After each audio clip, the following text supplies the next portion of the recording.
L'idée du parc de la Rivière-Chaudière provient d'un plan directeur du développement touristique qui a été fait en 1986 par la Chambre de commerce. Puis, suite à ça, la ville a acquis, tranquillement pas vite, au cours des années, l'ensemble des terres sur le long de la Rivière-Chaudière.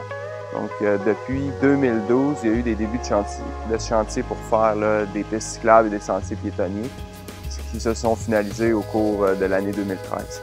Le parc de la Rivière-Chaudière est situé juste à l'arrière du centre sportif. Donc, on retrouve dans le parc de la Rivière-Chaudière plusieurs panneaux d'interprétation afin de mettre en valeur vraiment les milieux exceptionnels qu'on retrouve. Donc, on parle des milieux humides, on parle de la faune, de la flore.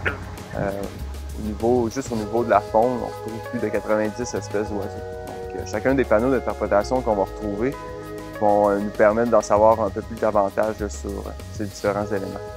Le coût du parc est estimé à environ 245 000 qui a été financé à plus de 70 % par différentes subventions. Là, on pense à développement économique, ministère des Ressources naturelles et de la faune. On a aussi la MRC du Granit, puis finalement qui est l'organisation du Grand Tour du lac Mégantic qui à chaque année font le Grand Tour et ramassent des fonds pour développer des réseaux cyclables qui ont été injectés en grande partie là, dans le parc de la Rivière-Chaudière.